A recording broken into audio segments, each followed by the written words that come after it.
Good day everyone. So my topic is all about the food cost percentage method. The food cost percentage technique of menu pricing is the most common approach used to price individual menu items in restaurant operations. So it means the food cost percentage is a vital metric that measures the relationship between the cost of ingredients used to make dish and selling price of that dish. It is a key indicator of a restaurant profitability and provides valuable insights for menu planning and pricing strategies. So to apply the food cost percentage to menu price, two of the following three criteria must be known. First is food cost percentage. This is a ratio expressed as a percentage that indicates the proportion of the selling price that represents the cost of food. Second, food cost or cost of food.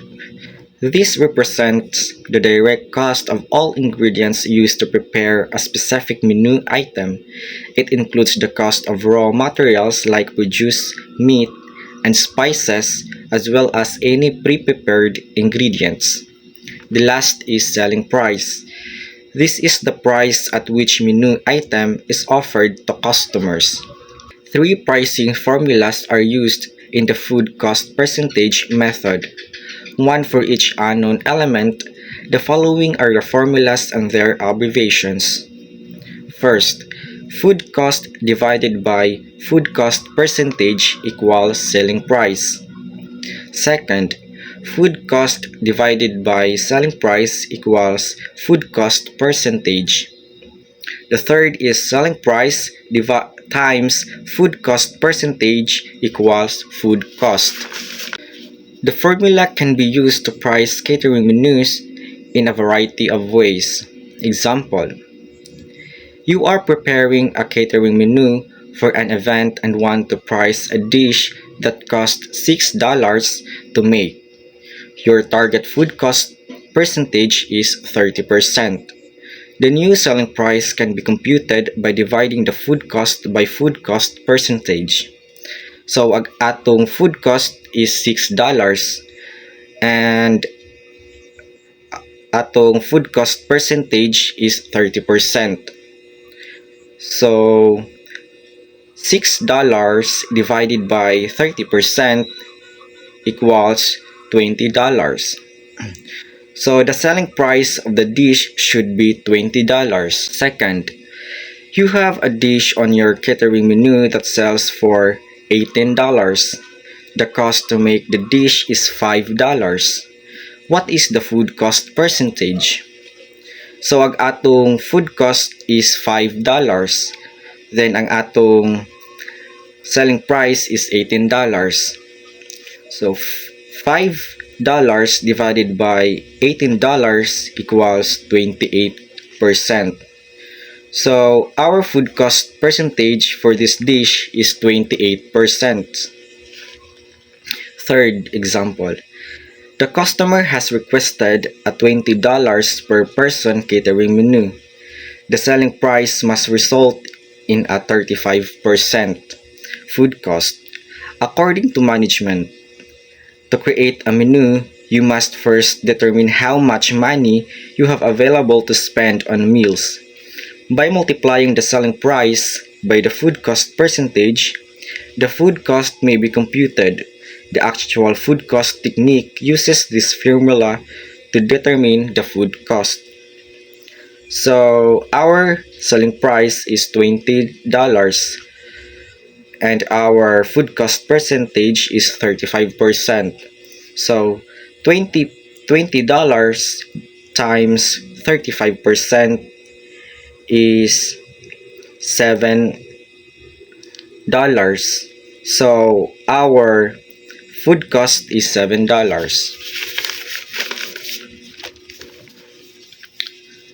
Factor pricing. The factor pricing approach creates a factor that represents the percentage of food cost. The factors determined by how many times a percentage can be divided into 100. So 100% divided by 40% equals 2.5 factors. The selling price is calculated by multiplying the factor by the cost of food. So $3.35 is our food cost times 2.5 is our factor. So equals $8.35.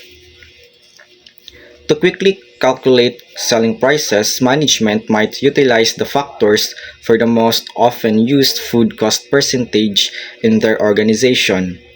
The components for a range of food cost percentage are identified in figure 7.9.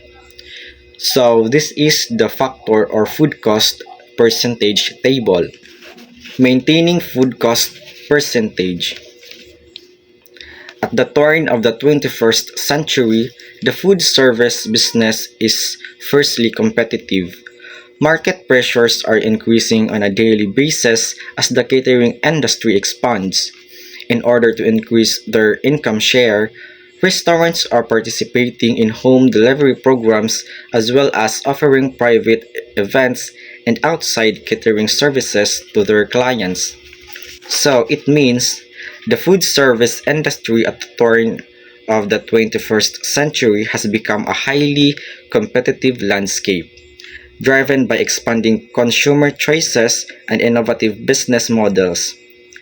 Restaurants are facing increasing pressure to maintain profitability while adapting to evolving customer demands. This has led to focus on strategies like home delivery, private events, and outside catering services, all of which impact food cost percentage. The last is food cost review. Caterers must listen to consumers' reactions to menu item content and menu prices in order to sustain successful menu prices. They must also analyze daily, weekly, and monthly food costs to maintain acceptable food cost percentage and profit margins, as well as evaluate the competition's menu prices for similar items and content. So it means in the competitive catering industry, maintaining successful menu prices and healthy profit margins is crucial for survival. Caterers must constantly monitor and analyze various factors to ensure their pricing strategies remain effective. So, ang caterers dapat jud mag-monitor o analyze various factor para ma-sure kung ang ilang strategies is nagpabilin bang epektibo. This involves understanding consumer preferences, managing food cost, and staying informed about competitor pricing. That's all. Thank you.